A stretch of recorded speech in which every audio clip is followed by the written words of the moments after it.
Gang, gang, baby. I am back. How will the rematch between Pereira and Ankalaev be different? First round KO or another decision? Shama bounces back. He knows that he can defend the wrestling now. He comes back. Everything's good. He KOs Ankalaev in the first round. Shama. It's not big onk time. I don't know. And you know what? What is it with you guys? Not you guys specifically. I mean, you, yes, but what's up with the love for Ankalaev? What's the deal with that? Pereira's our guy. We all love Pereira when he's saving events, but he loses one fight and he's washed. He's getting knocked out in the first round. Fuck that shit, dude.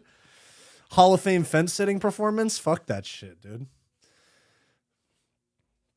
Forgive me for wanting the guy with sick moments, like MMA Guru was saying. Forgive me that I want the guy that has sick KOs and legendary moments to hold on to the belt. You were impressed by the fight. Okay. If that's, dude, I don't mean to come on here and just start firing right away, but like, what's impressive about, okay. The striking, I was mildly surprised by Ankalaev.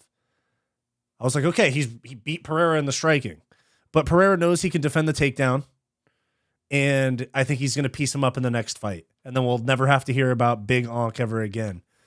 Smelly inbred. Is Josh Van an underrated prospect? Bit of a dark horse? Dude, Josh Van is him. The only thing that sucks about Josh Van is that he's in flyweight, so he's in the smallest male division already, and he's like undersized for that weight class. Like if he was in like one championship and he could fight at 115, I feel like he'd be even better. But obviously the money's in the UFC.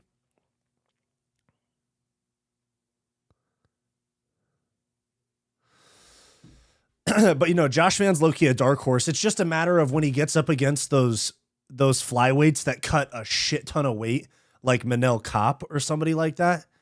Like what's going to happen? Is he just going to get totally out-muscled? He was already out. I know Charles Johnson's a big flyweight, but he got kind of cooked by Charles Johnson and knocked out. And I thought a big part of that was just the size difference. Because I think Josh Van's like 5'2", bro. 5'5", that's cap. There's no way he weighs that much. Or there's no way he's that tall. I think he's not 5'5", bro. I think he's like 5'3", and he's really small. Like body-wise. Like he probably doesn't cut a lot of weight. Like, let me see. Watch, he's probably 135 on fight night.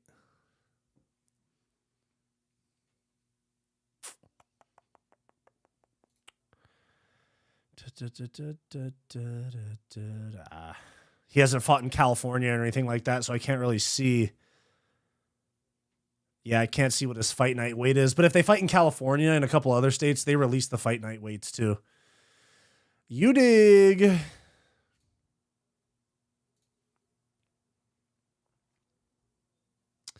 Pereira takedown defense was amazing. Magomed not being able to get a takedown and still winning was impressive. Now, hear me out. He was winning because Pereira was...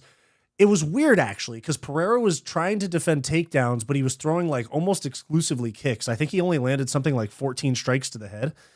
And that's kind of interesting because when you're preparing to defend against a wrestler, usually you're kicking less and in a much more like lower bladed stance so that your legs are farther apart, you can't get your knees collected, and also that you have a more solid base to sprawl and all of that. But it really seemed like what Pereira was doing was not throwing punches so that he had his hands available to dig for underhooks and kind of pull Ankalaev up to the upper body when he went in on the hips. Kavanaugh is small too. Remember his KO shouldn't have that much power for his size. Fuck. Kavanaugh who? We just talked Loner Kavanaugh. Yeah, Loner Kavanaugh. I keep forgetting his name because when I see Kavanaugh, hate to be a Conor McGregor glazer, but when I see Kavanaugh, I think of John Kavanaugh off the top of my head. And then actually the second person that came to my head after that was Cowlin Loughran. And then I was like, oh, no. Loner Kavanaugh. We've talked about this. My bad.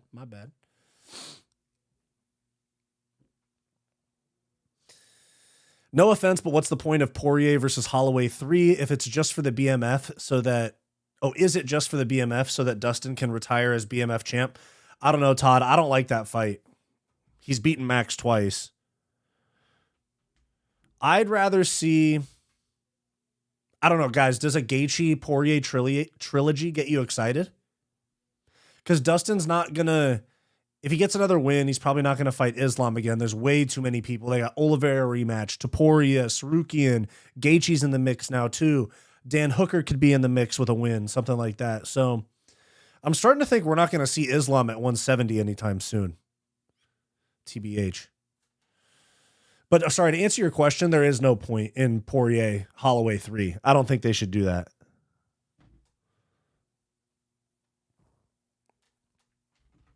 I'd want to see Dustin against Topuria. I don't know. I want to see like a Gaethje trilogy or Topuria. That's what I'm thinking.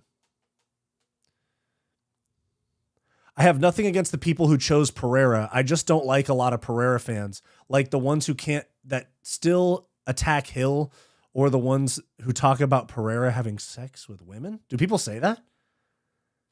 People talk about, dude, that's crazy, Glaze. I didn't know that. Do not put me in that Pereira fan base, all right? But about Jamal Hill, okay. Jamal Hill intentionally, he rage baits because the people he's fought and the people he's lost to are fan favorites in Yuri and Alex Pereira. So in my opinion, Jamal Hill actually plays the heel role like really well. And he welcomes that Pereira hate comment. I said, hey, nothing's gonna change. Would love to see Alex beat Ankalaev in the rematch and move to heavyweight before his career is done. The guy is almost 38. I don't think Pereira's going to retire, bro. I think he's just going to die in the cage. Just kidding.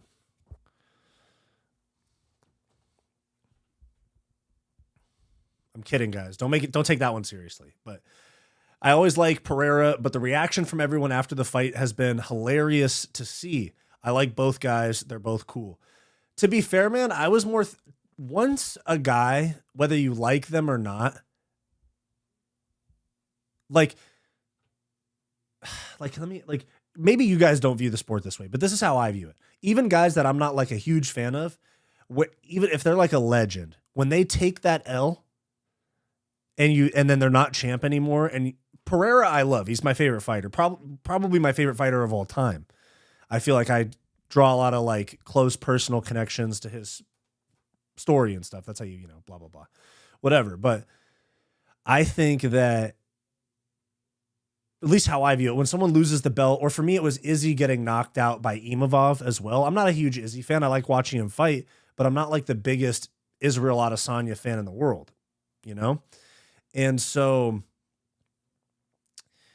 when he lost, I kind of start reminiscing about like the title run that was and all the times that we hoped they lost or all the big fights and stuff like that. So like I was thinking about, for me, like when Pereira lost, I was like yesterday when I was making the video, I was thinking about it and I was like, dang, dude, I forgot, because I spend so much time talking about the sport, making videos, streaming, watching the sport, that it becomes such a part of my routine that I get kind of like, I forget like how important it is to me at times, where I'm just like, oh yeah, it's a part of my routine. And when Pereira lost, and I was thinking about like, dang, me and my brother, we used to tell people like before he was in the UFC, we'd be like, no, this guy, he knocked out Adesanya in kickboxing. You guys don't understand. And like people at our gym would be like, yeah, whatever. And then I remember like when he hit that jump knee or like flying knee on Andreas Michailidis, and Rogan did that man is made of mahogany. And then like that. And then I remember like in the living room when he KO'd Strickland, I remember like tackling my brother We were so pumped, like we were freaking out because it was like the guy that we hyped up, like fulfilling the hype that we put on him and stuff like that. And we also like him a lot too. And we come from I come from a kickboxing gym and stuff. So I kind of get like that connection to it as well. But yeah, like I was going through it and I was like, dang, dude, it's like, I forgot, like the people say, oh yeah, I'm so glad Pereira lost. But like for me, I'm like, damn, we really, we got some sick moments. So that's what it is to me. But other people go, like, fuck yeah, I'm tired of seeing a belt around that guy's waist.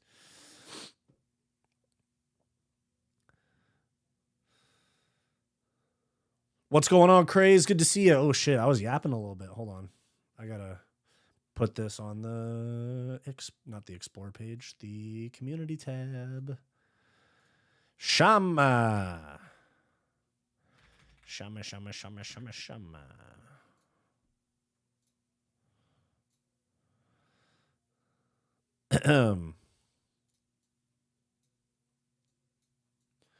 Da, da, da, da, da, da, da, da. All right.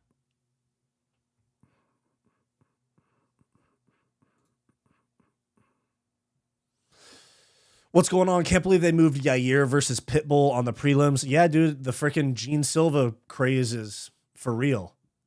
Guys, do me a favor, hit the like button down below on the stream, please and thank you. I can't believe they moved. Oh, I just read that. Are you happy if Gaethje gets a title shot? I think it's deserved. Yes, he's had one streak, but he did BMF fight 2 when he was locked in for a title shot, so didn't have to do that. I agree with you. I think it's totally deserved. I'd prefer Topuria, or to be fair, out of like the 4 people that could get title shots against Islam right now, Ilya Sarukian, Gaethje, and Oliveira. Gaethje's probably the number 4 out of those 4 that I'd want to see, with Ilya for sure being the most hyped. I think in order of those guys who I'd want to see get a title shot, 1, Ilya, 2, Sarukian, just for the matchup with Islam, 3, Oliveira. And I only say that because Oliveira has other big fights that they can do. Like, why don't they do Max and Charles for the BMF? And then, I don't know, Gaethje can do something else. Watch, they're going to fumble it like so terribly. They're going to do like Islam versus Gamrot or something. And then they'll match all those other guys up with each other and kill off a bunch of contenders. I'm joking, kind of. I don't want to see Gaethje Poirier again. I'm happy with them at 1 each. I hear that. And it sounds like they don't really want to fight each other either. I think Islam wants to retire soon. Scotty Kelly, what's going on? I would love to see Huffy get a big fight next. I mean, BSD can get a big fight like Poirier. Then why not Huffy, who is actually way more exciting? You know what, dude? I think they're going to do Huffy and... I think they're going to do Huffy and Beneil Dariush, because Beneil Dariush isn't booked, and the UFC gave him his show and win money for 311 when Moicano got bumped up to the main event. So I'm thinking Beneil Dariush, probably a fight night main event. The fighting nerds have so much hype behind them. These guys are all going to get pushed to title shots fast. Like Carlos Prates is fighting Jeff Neal. If he wins that, that'll put him at like number 10.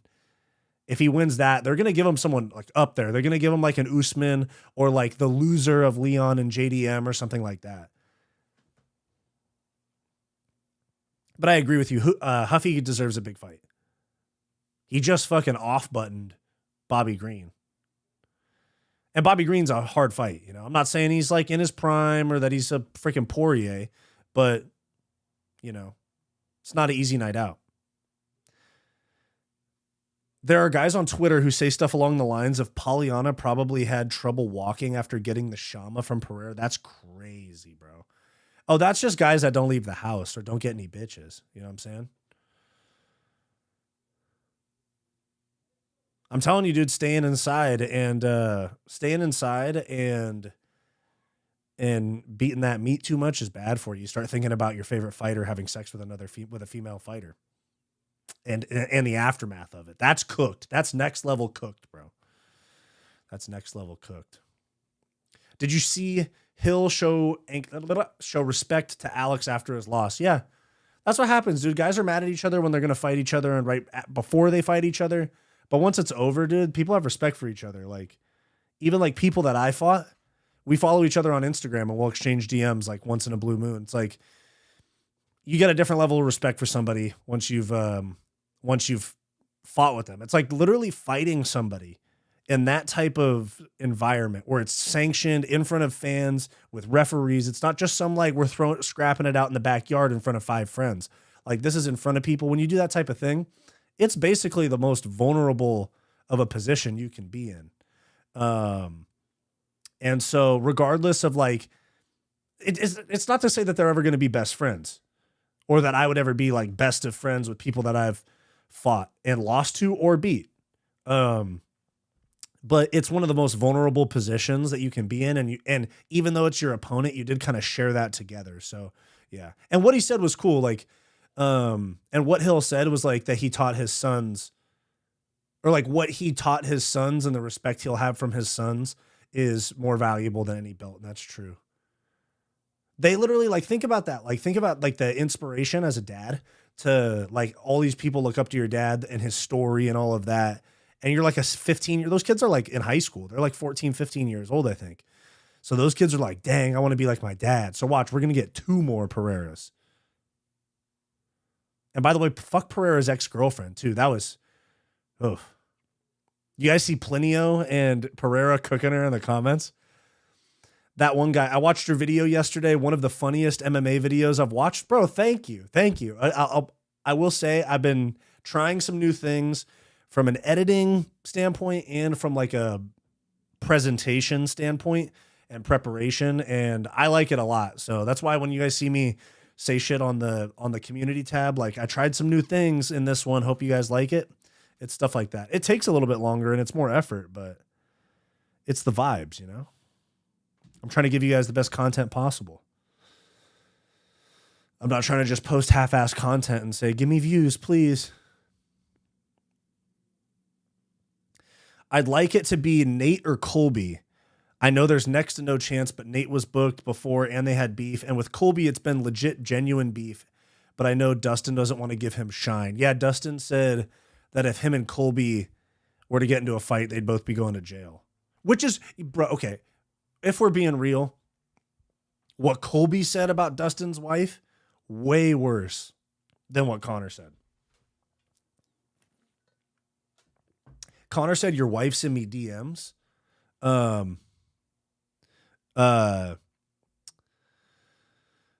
Fucking Colby said, your wife's a hoe and you're a bad father. That's crazy shit, bro. And keep in mind, this is Dustin's wife that was with him while he was fucking in juvie at like 16 years old and like took him out and helped get him out of like criminal shit and literally drove him to his first fight. Like Colby's calling her a hoe. They have a child together. They've been together since they were like 16. I understand why. Because Dustin said, if we fight, we're going to jail. We're not fighting in a cage. I'd be like, yeah, I get it, homie. 314 is so stacked. What's your pick for the main card? Let me refresh myself. UFC 314. Okay. Dude, it is kind of disrespectful to put Yair and Pitbull on the prelims, but I get it. They're trying to push this Bryce Mitchell, Gene Silva. Yeah, it's Gene Silva is the 3rd fight from the top. Okay, so, and then they want to put Carlos Prates on the main card too. I kind of get it. Wait, but what else got put on the main card? What got put on the main card? Whoa. Is it Dom Reyes, Nikita Krylov? Did they put that shit on the main card, dude? Hold on. Is that what they put on the main card? I know that's what it is. Let me see.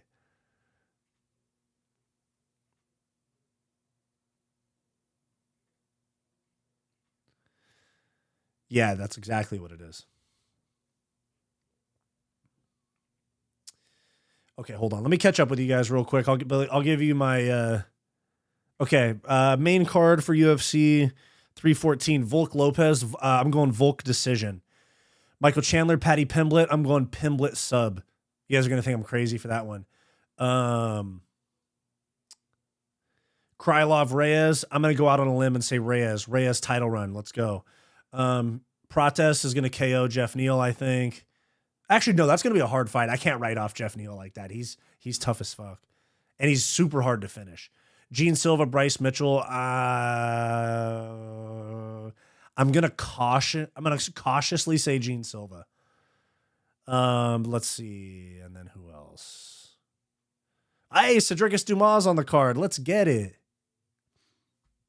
Bro, never forget when I made a video about Cedricus Dumas being a criminal and a woman beater, and then he won a fight and got interviewed, and he said, hey man, people been talking on YouTube about saying I hit women and shit, but that's in the past, bruh. That's crazy, bro. I like to think that a YouTube video I made had something to do with that total blunder on a UFC broadcast. All right, let me catch up with you guys. My bad. What fights on Dolidze and Marvin card are you looking forward to? Isn't that dude, don't we have a bullshit, dude, what, isn't there like a super bullshit main event or co-main event? Yeesh. Chidi Njokuani, Elizio Zaleski dos Santos, co-main event. Ooh, it's a rough week, boys. You'll catch me. I might not watch that many of those fights. Jesus Christ. What are we doing? It's like the Apex, I swear, is like NXT for the UFC. It's like minor league shit with a ranked main event. Actually, Prates got a freaking ranked fight or a main event before he was even ranked. Aura. I think Lopez beats Volk. I feel like Volk struggles a lot with the explosiveness and Lopez is fast and powerful. Yeah, but I want to see Lopez in a 5-round atmosphere. I feel like Volk can survive. He's been taking I think he can survive big punches. He's taken a year and a half off. The fight wasn't the best. A lot of high-level fights are like that. That's a good point. I feel like Pereira was making it just as boring, not his fault, respecting his opponent. But that's how MMA goes. Yeah, Gaethje uppercut was nasty. Agreed, dude. Because you know what was I was worried about Gaethje because he was exiting to his right every single time, and I was like, bro, Fiziev switch head kick right here, and he just didn't throw anything high on that side, and Gaethje slipped that same way and came right back in with an uppercut, and I was like, dang, the thing I thought was going to cost him had him the best moment of the fight. What do you think are the best individual rounds this year so far? Allen versus Hernandez, round 1. I was there for that one. That was a good fight. I'd have to think about it. Off the top of my head,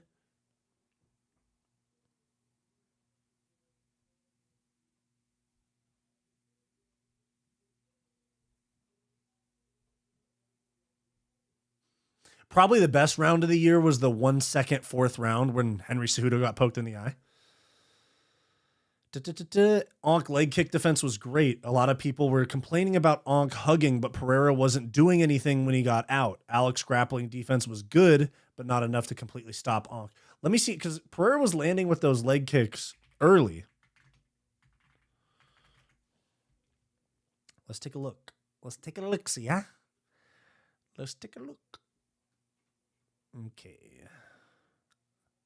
Pereira landed 48 out of 55 leg kicks.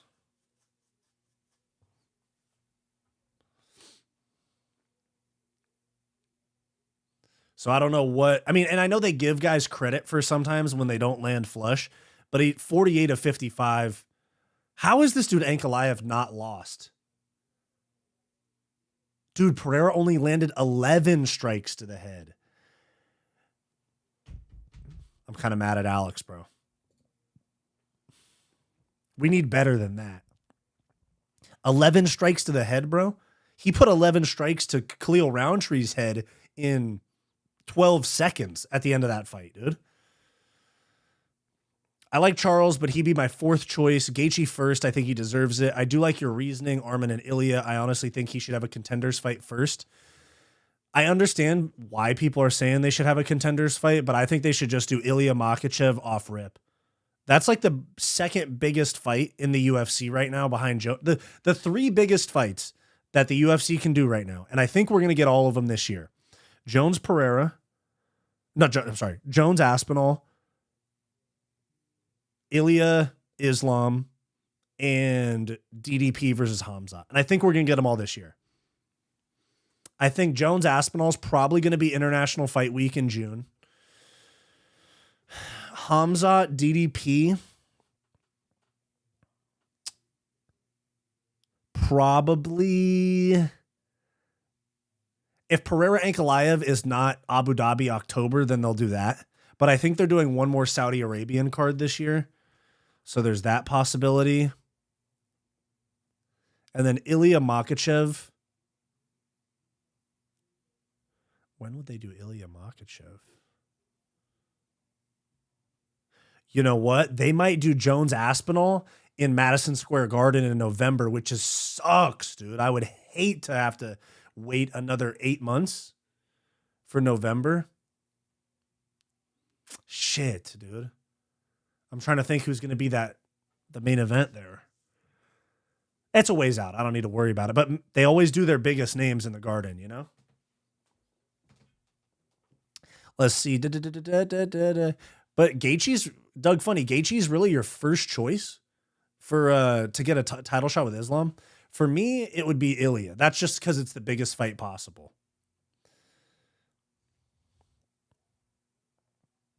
Finding out Huffy is an anime nerd is funny, but makes sense. Yeah, there's a ton of fighters that are into anime. Every time I go to the gym, is somebody, or there's somebody like, bro, this One Piece, or bro, this Death Note, and so shit like that. I'm not gonna hate on Dragon Ball Z though. Dragon Ball's dope. Staying inside is unhealthy. You need to go outside and touch grass. Yeah, and go get you some bitches, dog. Sorry. I'd like to see Hill train with Alex in the future. It probably won't happen until there's no chance of them fighting each other again. And given that they're both contenders and they've only fought once, I'm sure there's a chance they fight again at some point. Guys, do me a huge favor. Like the stream down below. If you're new to the chat, hit the subscribe button as well. The video was good. The GIFs were blurry on TV. Yeah, the GIFs are a little rough on the big screen. But hold on. What is this? What is this right here, sir?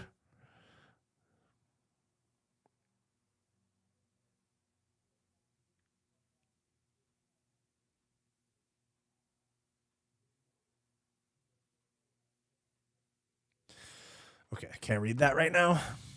Long ass email. Do you think Jamal Hill beats Khalil? Yes. What do you think about the UK card? They had Leon JDM, but then switched to Brady. I'm pretty sure it's a sick card, right? Let me see. Dude, we have sick. Okay. They're cooking right now. We got, this next weekend's not too good, but then we have London, Leon Edwards, Sean Brady, sick fight. Leon might just get totally smushed by Sean Brady. Blachowicz Olberg, sick fight. Kevin Holland, Gunnar Nelson, all right. Molly McCann fighting Estela Nunez, who's fucking 6-5, bro. 6-5. That's how bad they're trying to lay up Molly McCann a win. And then Jordan Vucenic, one of my favorite prospects, who's staying at lightweight. I thought he'd be a featherweight because that's where he was in Cage Warriors. But Jordan Vucenic against Chris Duncan, sick fight. Nathaniel Wood, Morgan Charrier, sick fight. Loner Kavanaugh and Felipe Dos Santos, sick fight. Tabora against Mick Parkin, that's a sick card. That's a dope fight night. That's one I won't complain about. And then the Mexico City card's not bad either. Moreno Ursig, Drew Dober, Manuel Torres, Gastelum Pfeiffer.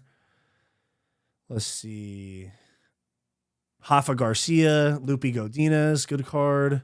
Josh Emmett, Lerone Murphy being in the fucking Apex is disgusting, though. Dude.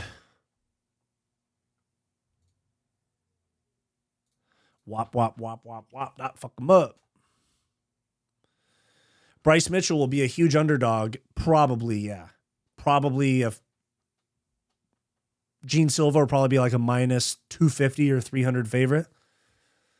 I really just don't get why Ankh is getting so much hate for this. It's because he beat a fan favorite and the face of the sport in not the most entertaining way, if we're being honest. It wasn't a bad fight. It just was. I think that people are hating on him because he derailed like Pereira to heavyweight and shit like that.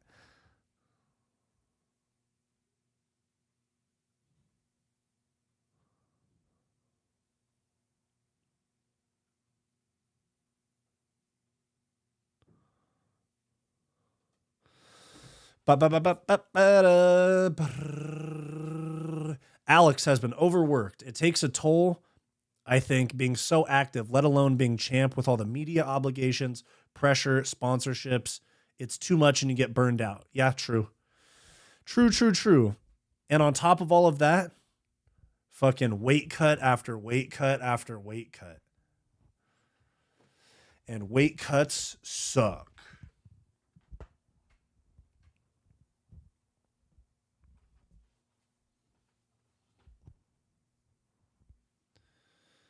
Ankh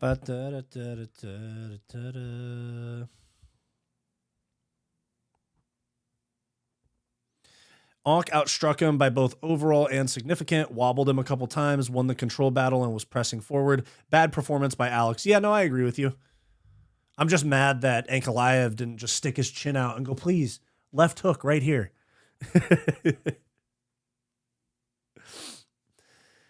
It happened to Izzy too. They're only human at the end of the day, and I think they do eventually get mentally and physically drained after a while. It's a lot of pressure. Well, I was just thinking about that too, bro. Like Paddy Pimblett, he flew from England to Miami for like basically not Miami, to Vegas for basically this entire week to do media obligations. And then he has to fly back, finish training camp, and then fly back again in probably 2.5 weeks to fight in Miami. It just seems like, I don't know. I know they got to do media and it's all part of selling the fight, but yeah, it's a bit much. I mean, like, why was Pereira in Australia? You know, it's okay to have that conversation. Why was he in Australia 4 weeks before his fight? Even just jet lag and shit alone, you know?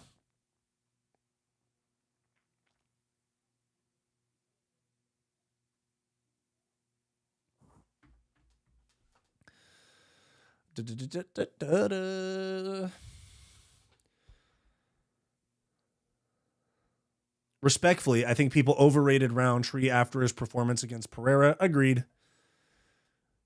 I think Jamal Hill is going to kind of go through him. A lot of their best UK fighters aren't on the card. Lerone Murphy, Arnold Allen, Patty, Tom Aspinall. CLD is on the card. Yeah, I just saw that. But yeah, you're right. I mean, they got Leon on there. And then even like the co-main event, no Brits either. They should, honestly. Lerone Murphy, Josh Emmett should be on this card. Should be on the UK card, in my opinion. But those guys are all kind of ascending, so there's like too many main event guys from the UK right now.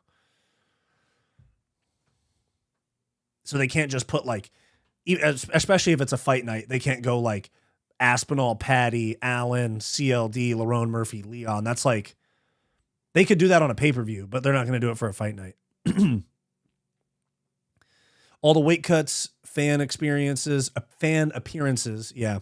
They're only human, and I think it takes a toll on them. See how Alex comes back, but I think he should take some time off and recoup a little. Yeah, because we just saw Alex in October, so everyone's like, oh, Pereira had time off this time. Like, even I said it. But like 5 months off being long for Pereira, like that's a short turnaround for most champs. Most champs are fighting these days. Most champs are fighting like every 9 or 10 months. I know some of them are quicker. I know Usman was really active. Marab is active. Volk was super active. But even think about like how these guys get turned around. I mean, if you take out Pereira, like at middleweight, you have Dricus. He won the belt in January of 24. And then he defended it in, what was it? August of 24. So that's 6 months, 7 months later. That's actually kind of a short turnaround for most champs. And then August to February, that's like 6 months. And and Dricus seems like a fairly active champion, but O'Malley won in August. Yeah, they fight every 7-8 months, I'd say.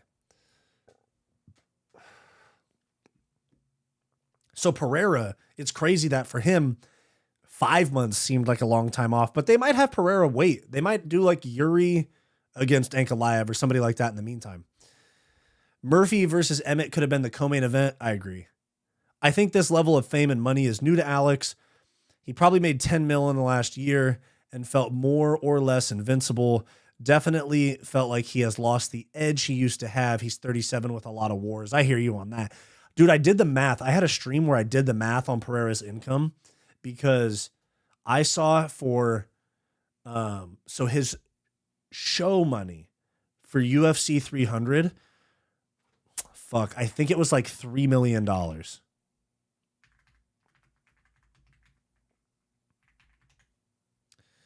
Pereira's show money, it was a guaranteed fee. It was not show and win. 2.8 million plus pay-per-view points. And those are usually a little low. So let's say with pay-per-view points, bonus, stuff like that, let's say he made $4 million at UFC 300. So let's just, main event at Madison Square Garden against Yuri at 295, probably $2 million. UFC 300, another $4 million. UFC 303 was on like 3 weeks notice. And keep in mind, they had budgeted that event to pay Conor, So I'm not saying he got like some Conor $30 million. He probably got 5, 6, 7 million, something nearly double what he normally gets paid for the 303 fight. And then he had the Khalil Roundtree fight. He probably got something in that 2 to 3 million range. And then this fight. So just in his last 5 fights, not including sponsorships and endorsements and all that type of stuff, probably made 20 plus million in the last 14 months.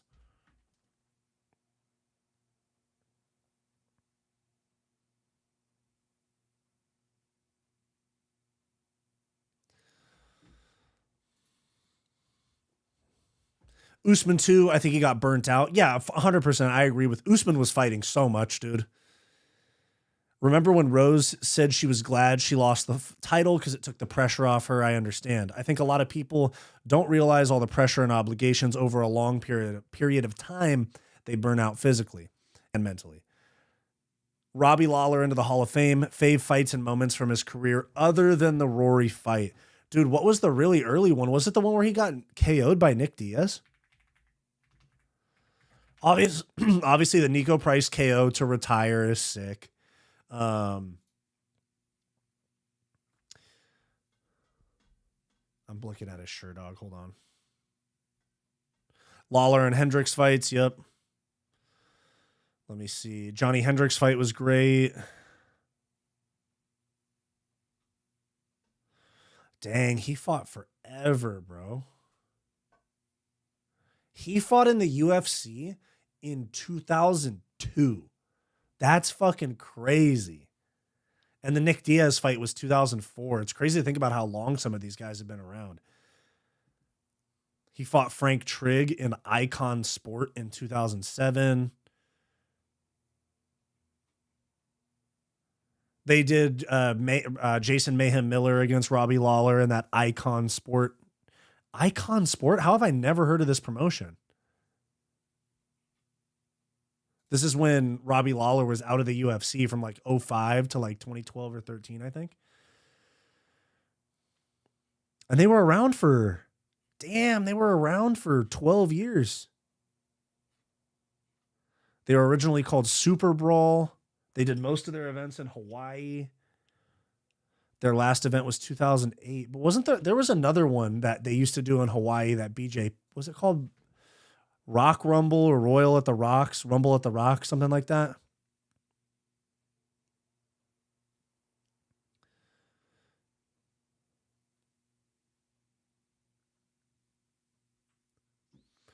Melvin Manhoof fight was amazing. Yeah. Some of that stuff's a little bit before my time. Yo, what's going on, Rocco Taco? Good to see you in the chat, bucko. That submission that Fiziev had Gaethje in, yeah, when he was sitting on his face in that inverted triangle, I was like, dude, this guy's butthole is literally on Gaethje's face. And Gaethje's just like...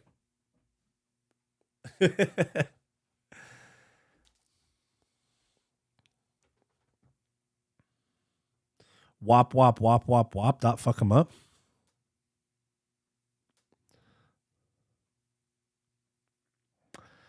Wop, wop, wop, wop, wop, wop, wop, wop.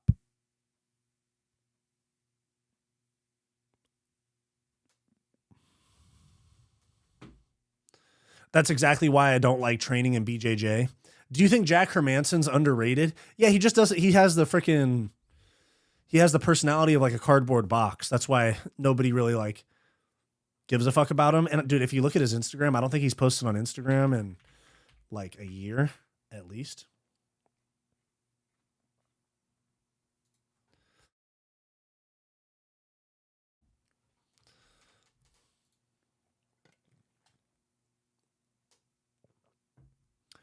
Okay. So he's posted, oh, he got more active. The last time I looked at his shit, he was posting like once every like 10 months. I was like, bro, you're an athlete, bro. You got to maintain a following here, bucko.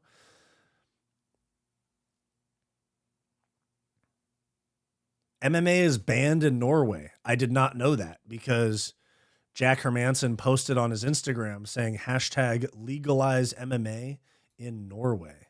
How about that?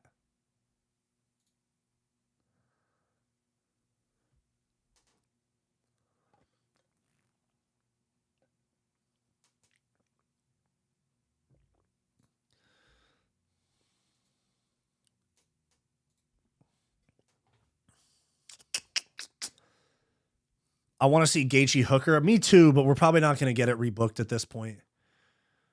It used to be illegal in China, those damn commies. You know what's crazy is it was illegal in the US.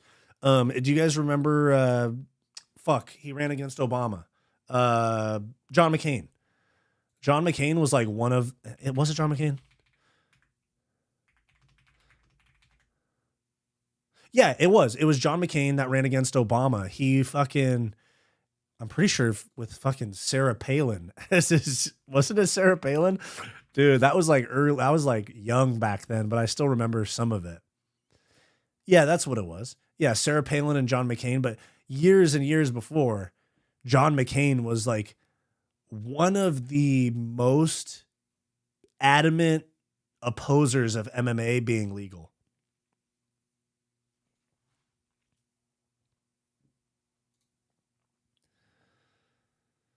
I think Alex should move up like he did after the Izzy loss. Feels like he's gotten a bit chinny and those weight cuts are contributing. Not much competition outside of those 7 guys.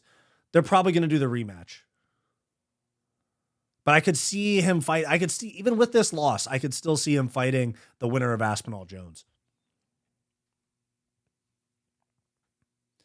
Do you think Zabit was overhyped? I always thought his gas tank was very suspect. And remember, he denied Cater of 5 rounds at late notice. Apparently he had staff, but I'm not sure. You know, man, I think there's a serious possibility that he was pretty overhyped. Especially in today's featherweight division. There's fucking so many killers that don't have gas tank problems. John McCain certified op, yeah.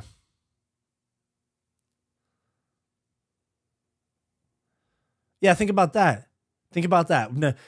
At one point, the Republican candidate was before he was the Republican candidate, but the Republican candidate was absolutely trying to like prevent MMA from taking a hold in the US, basically. And now the president, a Republican president, I only say that because it's, McCain was one too, is like best friends with Dana White. I think Bryce would have beaten Zabit. That's the thing, is there's a lot of these guys. Here's the thing. Like, for example, with Khabib, if Khabib would have stuck around, maybe Oliveira, Topuria, somebody like that could have beat him. You know? But I think that when people cut their career short, it asks way too many questions. You know? I don't want everyone to do the Anderson Silva and stay around to lose 9 fights in a row, or Tony Ferguson type of thing. But some guys, they bail out.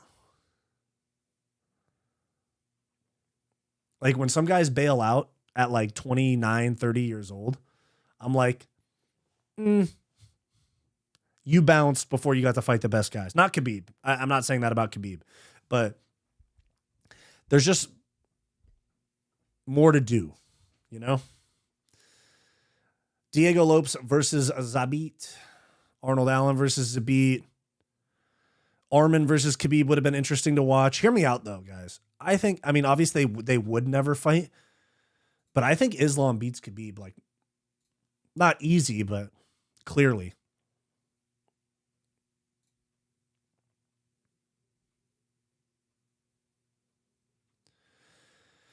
Wop, wop, wop, wop, wop. Dot, fuck him up.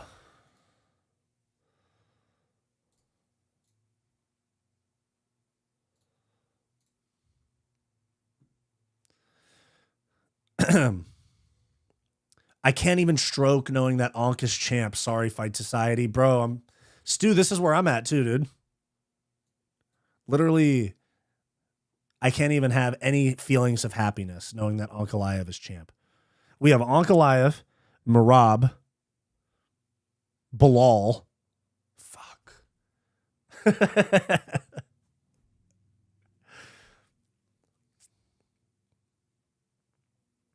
I think they'd all beat Zabit quite convincingly, to be honest. Yeah, I'm with you on that. If Islam can defend takedowns, Islam would piece Khabib bad up on the feet. True. What are we talking about at the moment? Rocco Taco, we're talking about how none of us can feel any sort of happiness again that Ankalaev is champion. We're fucked. We're so fucked. We're fucked beyond belief, I'll tell you what. O'Malley rematch. If Diego wins that title, that'll change. He's excited. Yeah, dude, he's freaking... have you guys seen the memes of... it says Dagestani title reign, and it just shows Khabib leg hugging people, and then it says favela title reign, and it's just a King Von video. Bro, like... Diego, even though he trains out of Mexico, he is Brazilian, dude. He's a favela Brazilian with the Mexican fighting spirit. That's a fucking banger of a champ right there. And he's got a mullet. You know what I'm saying? Stand up, boys. But with that said, I'm still picking Volk. Fuck we talking about?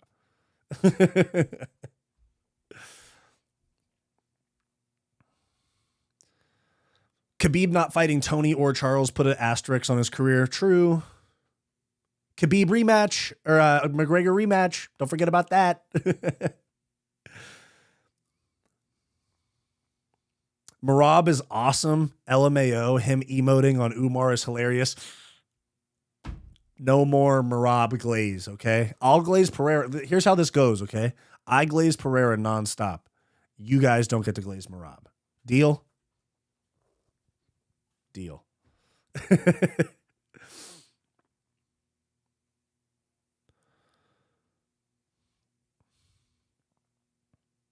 Lopez as champ would feed generations, bro. That's a King Von title reign right there.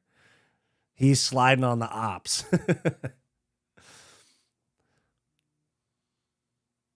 And what would be sick about Lopes as champion is that he actively wants to rematch Movsar and show that he can beat him. So there's no like he's ducking Movsar type of conversation because he wants that loss back. But then again, if we end up with Movsar as champ, oh my God, the sport's over. It is what it is. It's MMA, yeah. Lopez as champ would. I know a lot of celebs who are given tickets to appear at the events aren't really much more than casual fans at best, but that Theo Von guy is a genuine fan. Theo Von guy is a genuine fan. Yeah, true. Theo Von loves that shit, bro. He was at Power Slap on Friday night too. I was like, I saw Theo Von front row at Power Slap going like, oh, like freaking out at someone getting slapped. I was like, bro, Theo Von is worth tens of millions at this point, and he's still sitting at 4 o'clock watching two guys that he probably doesn't know off the top of his head that are getting paid $10,000 to win and $10,000 to show. He's showing up for those guys, you know?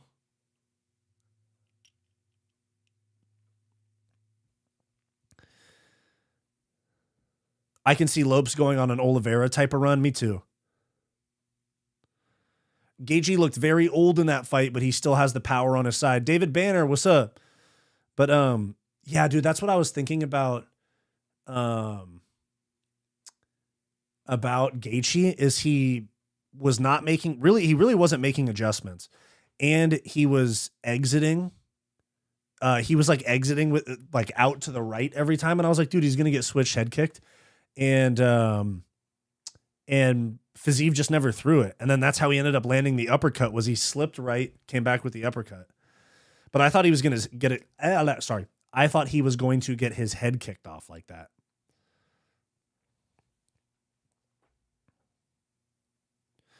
He still has the power on his side, true. And it looks like his chin's okay. Lopez, Lopes rhymes with slopes. Yeah, dude, I was saying that when he first broke onto the scene, I was saying Lopes, and all these freaking people in my chat were like, it's Lopez. But I've explained this before. I had a baseball teammate who had the same last name, and he went by Lopes, not Lopez. So that's why it was stuck in my head as Lopes. I try to say Lopez because you guys fucking get all butthurt about, not you guys, but some of the commenters get butthurt about it. Bilal would be the first pedophile champion in the sport, Alhamdulillah or something. Oh, Movsar. Yeah. No, Movsar would be, because Movsar married his wife in an arranged marriage when he was like 24 and she was like 16 or 17. Crazy, brother. I don't even want to know how closely related they are.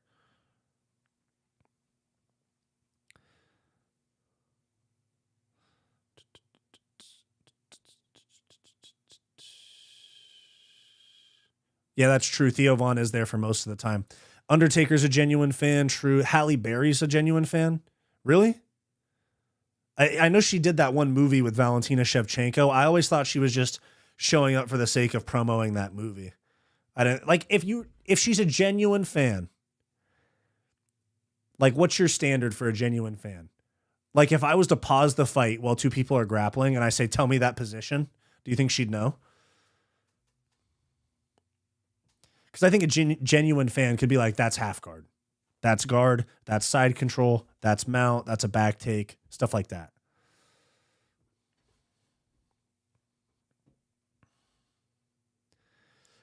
I mean, I'm not trying to be a bitch about it, too, because, yeah, I'm pretty sure Halle Berry's a genuine fan of the sport. Cool. I'm not trying to be a bitch about it, because I hate when people like try to out hardcore each other and be like, no, you're a casual. You're a casual. It's like the dumbest insult, but because I get called a casual in my comments all the time, and I'm like, bro, I'm the one that actually fought. Like I make money talking about this sport, you know?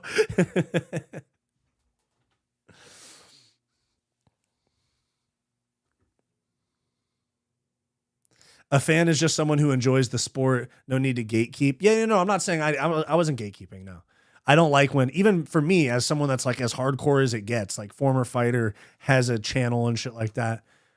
I think it's super annoying when people are like this, that, the other. I was just talking about objectively. With that said, I was testing to see if Halle Berry's a casual.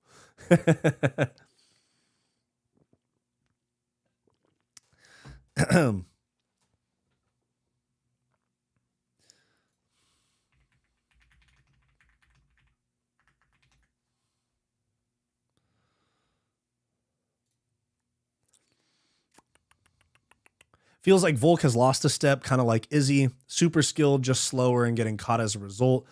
Lopez is a winnable fight, but I think he chins Volk. I hear you, and I could see it going like that. But I think Volk by decision. weathers an early storm and then beats beats Lopez.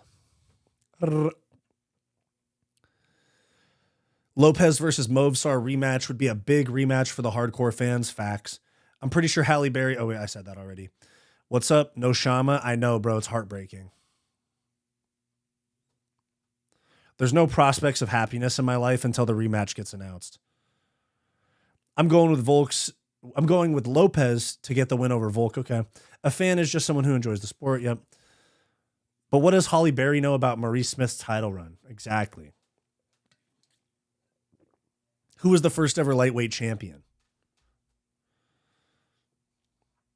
Yeah, I know what you mean. The thing is, casuals are more important for the sport than us hardcores. We will watch and tune in all the time. Casuals bring in that extra money and more of it than we do. Yeah, no, you're totally right. I think I saw a statistic that 80% of the sports revenue is generated by casual fans. I don't know how accurate that is, but yeah, you're right. It's the Conor fans and the Pereira, like the new Pereira fans and the people that came around during the top of Izzy's reign and stuff like that. Those are the people that make the sport bigger. That's why the UFC is going to end up on Netflix. 300,000 subscribers on Netflix, or 300 million subscribers on Netflix. They're going to move, I'm telling you. Jimbo, what's going on, baby? Do you think Bohalio will become a champ? I think Bohalio is one of those guys that I think he's good enough to become champ. But I think that the way the division is lining up, it might be a minute before he gets a title shot. I could see him being one of those guys where it's like, oh shit, Bohalio on 3 weeks notice is taking a title fight against whoever and gets a dub.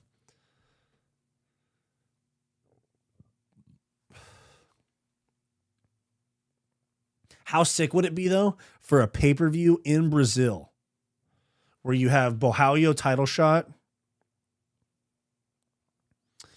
Prates. Oh shit, they're honestly all like pretty close to being title contenders. Bohalio already is one, but Prates is like 2 wins from being a contender because he's ranked like 14th. He's gonna fight Neal, and then after that, probably get a top 5 guy if he wins. And then Gene Silva's fighting Bryce Mitchell. He'll probably get a top 5 or 8 guy if he wins that. And then Huffy's probably gonna get Beneil Dariush. And I think what's Beneil Dariush ranked? Like 7th?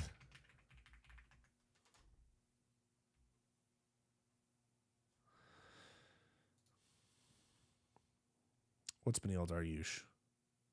9. Yeah, they're going to give, I'm telling you, Beneil Dariush is going to have to bite the bullet and fight Huffy.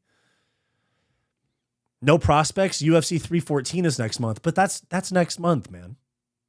That's next month. Pereira just lost 2 days ago. Day and a half ago.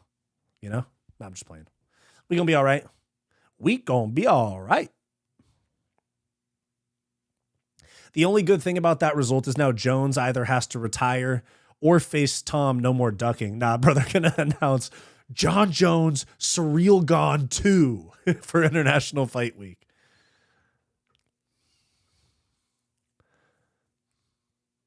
John Jones, Gilton Almeida. Strip Tom. Could you imagine?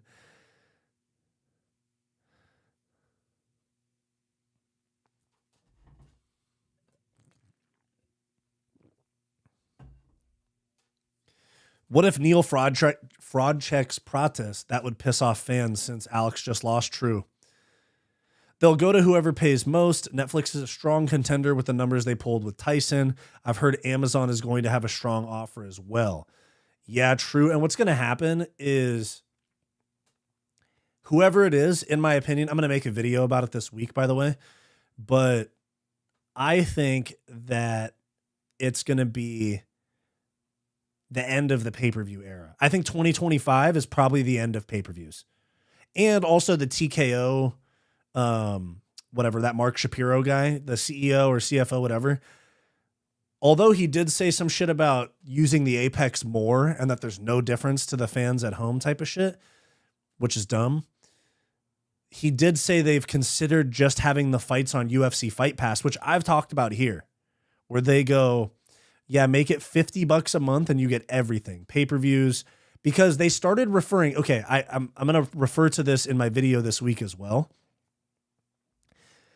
Australia signed on for 2 more UFC events, a fight night later this year and a pay-per-view in 2026. But the way that the Australian guy said it, he didn't say a 2025 pay-per-view and a 2026 he didn't say a 2025 or 2026 pay-per-view. He said the UFC will be back for a fight night later this year and will return in 2026 for a premium UFC event, which means they're going to get rid of pay-per-views. They're going to go to Netflix or Amazon or something, and they're going to get rid of pay-per-views. And I'll make a whole video about it, but WWE stopped doing pay-per-views, and they went to Peacock for certain things, and they call them PLEs, premium live events. But they're still like the pay-per-views for WWE. And so I think that that's probably what the UFC is going to do. They're going to call them premium or numbered cards or PLEs, whatever. And they're going to go to a Netflix or an Amazon where that streaming service is going to cut them such a vicious bag that they're like, oh yeah, we don't need to sell these pay-per-views anymore. And that'd be sick because that takes the pressure off of selling pay-per-views, which means we might get some better fight night cards. I think.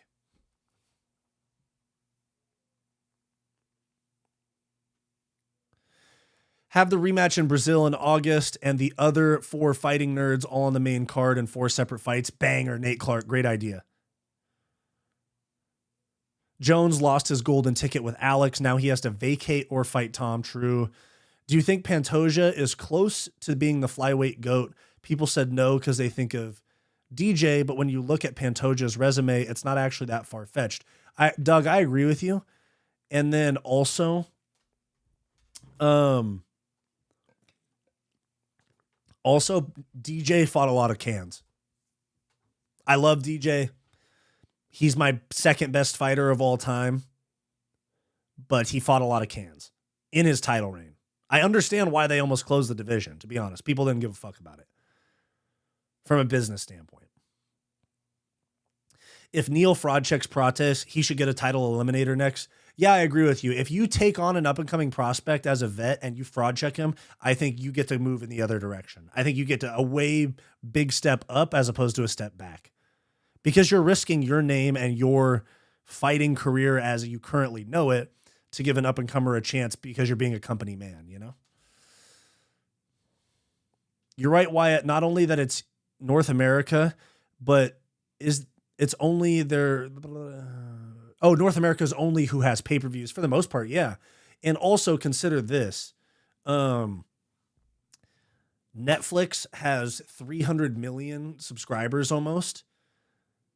And ESPN Plus has like 25 million subscribers. So they would be 10xing their audience, getting a bigger cut or like a bigger check from whoever, Netflix, Amazon, whatever, than they are from ESPN. And like, think of how big this would be for the sport. Alex Pereira is a big star, or let's just say Conor comes back in 2026. Let's just say Conor comes back in 2026 and somebody opens Netflix. And instead of saying, oh, dang, Conor McGregor is fighting, I have to go to a bar that has it, or I have to go and pay $80 for a pay-per-view to watch Conor fight. Think of it in a totally different way. If they go to a Netflix, 300 million TVs or computers or devices, you open the app and it says right there, UFC, what are we at, 313? UFC 325.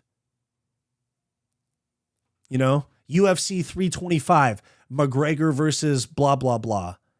And it's free on Netflix. Like, you just open it and it's there. And you can just click on it and watch it. That would be way bigger for growing the sport of MMA, which the UFC says they care about. That would be way bigger for the sport of MMA than being behind a paywall on ESPN. Do you know how much their sponsors will pay if they're on Netflix? Billions for more eyes, which goes direct to the promotion. Plus, their fan base will grow with casuals clicking and watching, which then translates into more ticket sales and merchandise sales, which again goes direct to the company. Agree. Interesting take. Wonder how that will affect how champs are compensated, since pay-per-view points are a huge part of the payment package. They'll probably have some sort of indicator on like impressions or number of viewers that they then pay out like in a structured way. Like because what they do now is it's like if you sell, you have to sell 100,000 pay-per-views, I think, to get a cut, but to get pay-per-view points. But it's like 100,000, you get $1 per pay-per-view. 500,000, you get $3 per pay-per-view. If you sell 1 million, you get more. So it's like tiered. And I think that they would find some way to work out the numbers anyway, you know? ESPN are the ones who make the pay-per-view money and pay the pay-per-view points. The UFC doesn't really benefit from that. People think they do, but they don't. They're paid a flat fee for the rights. Yeah, that's true. Can we talk about Justin Gaethje title run? Oscar, your boy might be getting the next title shot. I'd rather see Topuria or Oliveira or Sarukian, just saying, but it could happen.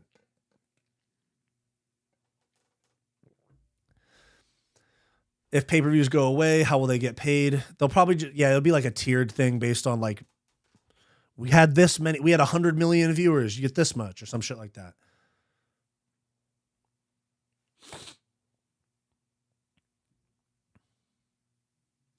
You get it, Wyatt. A lot of people don't understand this, but you get it. Yeah, Doug Funny. We're in here knowing the fight business as to, you know what I'm saying? We're here learning the fight business as well. Illegal streams would go down also. Yeah, like, bro, if you just had to have your $10 or $15 a month Netflix membership and you just over there, you know, nobody would jump through the hoops of going to any of those other sites. Craze, the fighters will get on a bigger platform and they will get bigger sponsorship deals, so fighters will benefit more. A social media post from a fighter on a massive platform they will pay thousands for. True. They are definitely going to go by viewership numbers for champs if they leave pay-per-view. That's way too narrow-sighted to say pay-per-view does not equal money for the UFC, so they don't care. They need big pay-per-view numbers to get big streaming rights deals. That's not necessarily true, because there's just different demographics that will pay and some won't. Like 30 plus, way more likely to pay for it than not. But they're trying to bring in new fans, and all those people that are 25 and below are not going to be like, oh my God, I need to save $80 to watch the pay-per-view. You could bring in more fans and future fighters to grow the sport if it's just free, you know? Like there's a streaming audience that's getting bigger and bigger. You know what I'm saying? Like the only thing that I pay per view is UFC, you know? Most people would love to pay $50 a month. Like think of $10 a month for ESPN Plus or 15, whatever it is, plus one or two $80 pay-per-views a month. Like I'd pay 50, $60 a month for all of it and not have to be like, oh yeah, you hit me with my monthly subscription, but here's another $80.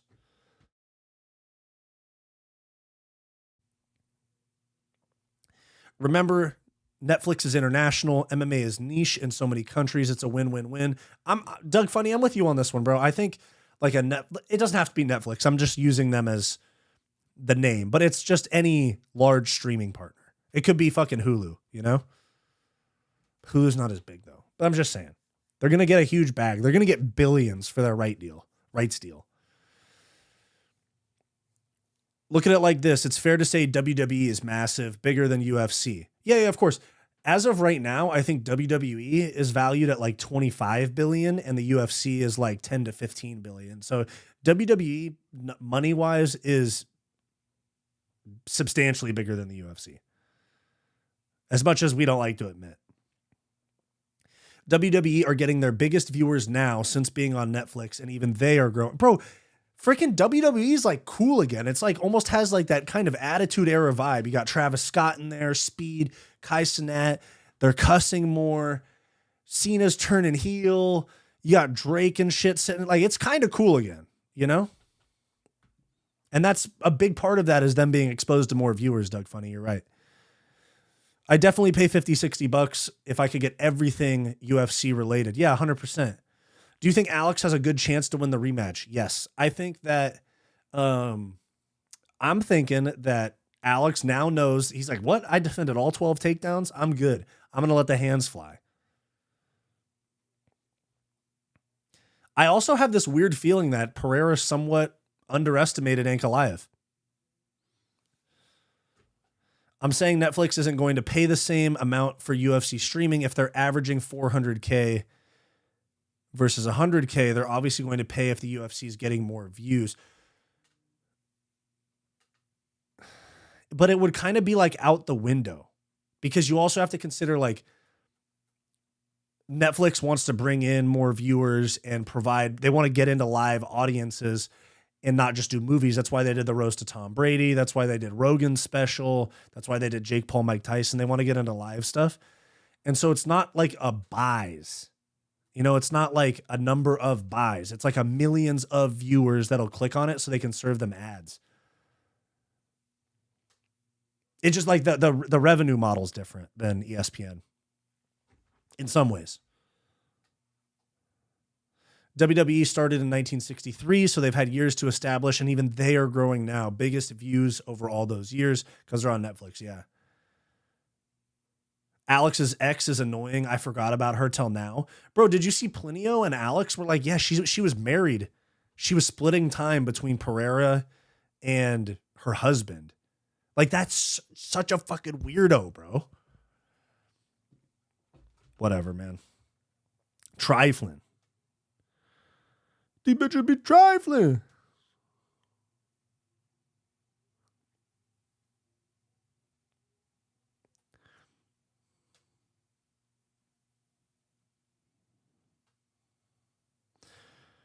These bitches be trifling and shit.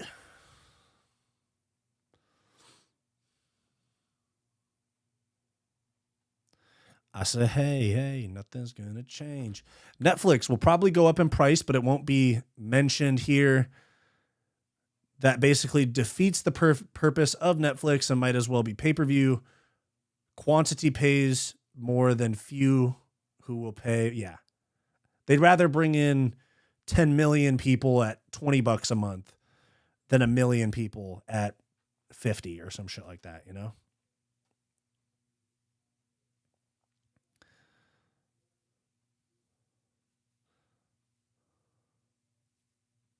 And then again, they make their revenue from advertisers. Look at YouTube, biggest platform in the world because it's free and they make billions. True.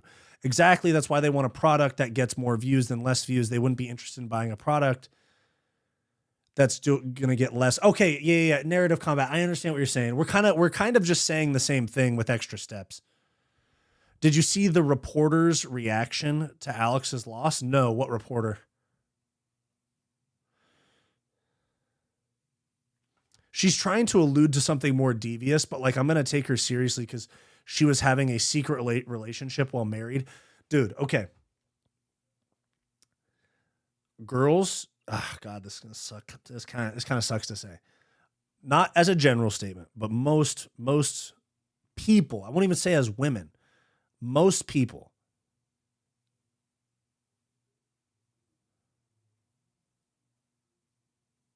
oh, you're not going to take her seriously. Yeah, I know what you mean. But most people remember themselves as the victim when things don't work out. Like a job. Oh, they treated me so bad. Or she cheated on me. He cheated on me. He did this. He did that. Dude, sometimes things just don't work out and people are incompatible and they should go their separate ways. Fucking, I hate when people, especially when they talk about their exes, like they go, this person made me feel really bad for a small amount of time a long time ago. That makes them a bad person. And that means that I should ruin their reputation. And that means that I should take everything that they have in like Israel Adesanya's girlfriend's or ex-girlfriend's case. Like I'm entitled to what they have. I'm entitled to the fame that they had because I was a part of their life. I'm entitled to their money. I should ruin their reputation. It's like, dude, just walk away. You know what I'm saying? Like in private, like for me, like in private, I'll tell my friends, yeah, this is fucked up. This happened in this relationship or this happened at that. But like, I'm not like publicly going like being messy, you know? Like I drop little jokes here and there about like my ex or something, like just because I'm being funny, but I'm not out here doing anything crazy. I'm not making videos congratulating the fucking guy that just beat, you know what I'm saying? Like the way that she did it. She added Ankalaev. I was like, this is crazy glazing, bro. This is annoying.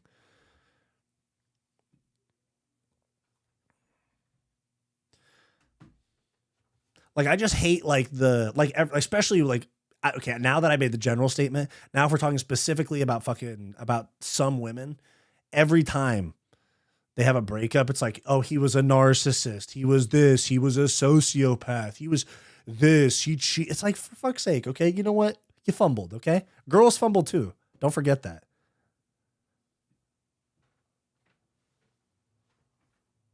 Girls be fumbling all the time. And then, oh, he was... Whatever. I'm just yapping, but I'm still spitting facts, though.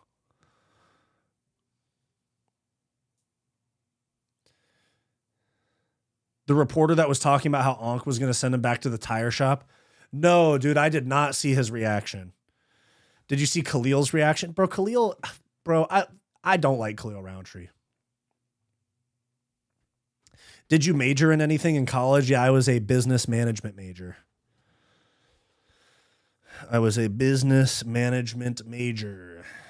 I started as a double major in financial accounting and business management. And then I was like, oh, fuck that. I don't like accounting. And I dropped that. So business management. What was your reaction to Silva during the pre-fight press conference? Silva was low-key cringe. A little bit, yeah. I think he's getting a little too amped. You got to maintain the aura. Be the autistic guy that barks, you know?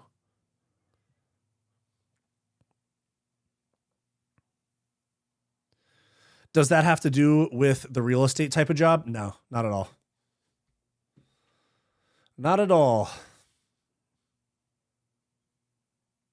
And now the career that I'm like carving out is in fucking combat sports YouTube or like media, I guess you could say. But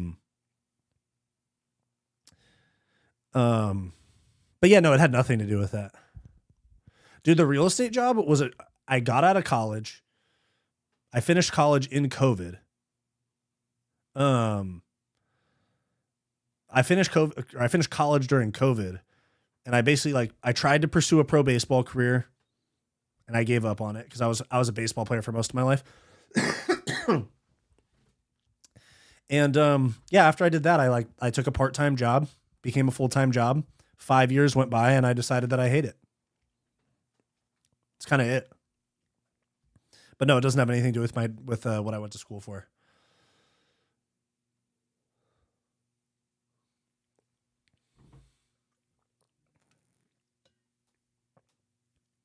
That reporter is such a bitch. He said no Shama. Reporter acts like he's part of it.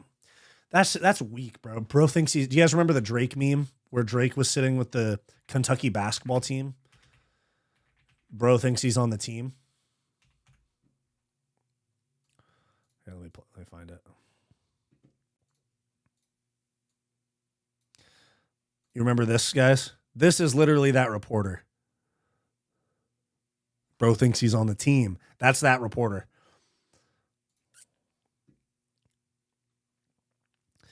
Why don't you like Khalil? He low-key annoys me with the Alex glazing. I don't like him because I think he just does this whole I'm such a nice guy. Let's be so peaceful. I just go to Thailand and I'm so peaceful and I just learned so much about myself. But he's in a fucking cult. And from what people say, watch Sean Strickland on Joe Rogan. He says that Khalil Roundtree basically forced a younger kid at the gym to come to this fucking cult meeting. And I'm going to do a video about that as well. I'll drop it like the week before Khalil and Jamal Hill fight, but I'm going to drop a video about the cult that Dom Cruz, Jeremy Stevens, and Khalil Roundtree are in. It's fucking weird. Like when we've talked about this on stream before, but the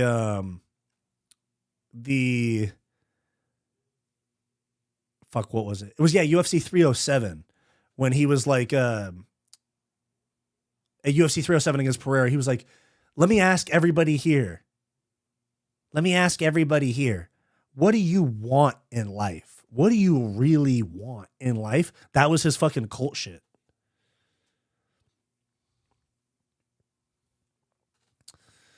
That's why Huffy and Protest have max aura. True. Protest has max aura, bro. Wearing Oakleys inside with big fake teeth, smoking cigarettes. Savage, bro. You're barking up the wrong tree. Motherfucker went hard by Bryce. Bro, I'm telling you, Bryce could cause some serious problems for Gene Silva, or he gets done like Josh Emmett did him. Now, what am I going to do? Well, one, put a lot more time into this business because working 9 to 5, doing something that I hate, was making it really hard to come home every day and like fulfill the on-camera performances, editing, scripting, all of that. And then also the business side of things, like reaching out to potential sponsors, managing my expenses and keeping track of all my taxes and like business licenses and stuff. And so I'm going to put more time into this and then do something like kind of part-time to have a little bit of consistent income. But dude, this creative shit, dude, for me, YouTube, all that stuff. This is my lane, dude. I'm going hard. This is going to be my career. This is my career. I'm just early on in it. Gastel and Pfeiffer is interesting to me, all because of which Kelvin turns up when he was very good. Pfeiffer wins. If he doesn't turn up, not so much if Kelvin is on form. True. Rosas Jr., Vince Morales. Yep. I got to give props to Roundtree for proving me wrong with this fight with Alex, but he's so weird. True.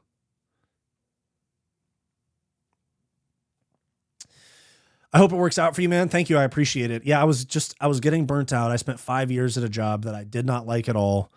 There was really not much room for growth. You know, I was trying to move up to the next thing that would be like, oh, I can do this long term. And the closest it would be for me to move up to the next position where I'd be like able to make the type of money to buy a house, start a family, stuff like that. That shit's 5 to 7 years away minimum. And I'm 26. I was like, I'm not sitting around here for 5 years doing something I hate that takes away from the thing I really want to do with my life in YouTube to sit here for something that's not promised and might not happen until I'm 35, you know? So I was like, all right, this YouTube shit is what I want to do anyway. And I was doing 40 to 50 hours a week at my 9 to 5 office job.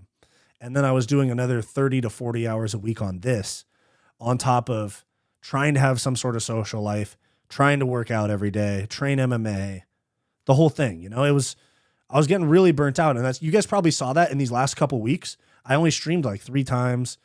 And I was still putting out videos, but I wasn't streaming as much. And I was just like overwhelmed. And that's part of why I came back from the Seattle trip. And I was like, I can't go back to this. I was like, I want to I won't get too fired up about it but I went through a lot of trials and tribulations about that job. And I went through a lot of crazy shit to do with that job. And I dated my ex, and that obviously ended badly. I dated her for a large part of the time that I worked there. And all of that stuff, it was just, I had so many negative emotions and I was drained all the time. And then I'd come home and I'd be like, fuck, I need to drink a coffee at 8 p.m. so that I can make videos and edit till 2 a.m., wake up tomorrow and do it again. And don't get me wrong, I love this. It's just that was making it so much harder. It was just draining me every single day. Sorry for the yap, but I wish I would have left sooner. And even though I'm putting my neck out a little bit for myself. I'm like stepping away from a full-time job with benefits and stuff to pursue my dreams. So this is what I'm here for, you know? I like your green screen stuff. I think you should get creative with that. Can you get animated backgrounds? Yeah, I can do whatever. If you ever watch my other podcast, What's Up Bro with Wyatt and Bo, we have like animated stuff. I try to keep it uniform on here. And I recently decided, I was like, nah, fuck that. We're breaking some molds. Like if you saw my last video, the editing was different. The scripting was different. The thumbnail was different, stuff like that. We're switching things up. You know, we're trying everything. And so, yeah, I'll, you know what? Next time I hop on live, I'll have a new background for you. How's that?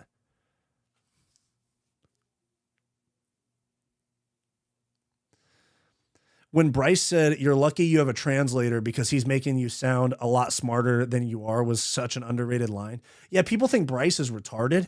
It's just the way he presents things that makes him sound really dumb. I'm not saying he's the smartest guy in the world, but there's like 3 fights I'm looking forward to this Saturday. Yeah, like Dolidze Vettori 2, the rematch everybody wanted. Fuck. We can't get a McGregor Diaz trilogy. We couldn't get a Conor Khabib 2, but we can get Dolidze Vettori rematch. Fucking yikes. So you'll still do YouTube when you're 93? Yes. 100%.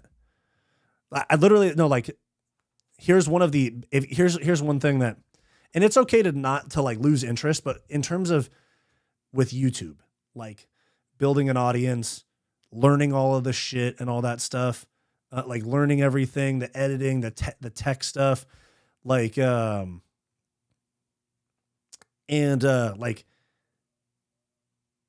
if you look at, if you're going to do, especially YouTube or any job, you have to look at it and say, can I get up and do this every day or almost every day forever?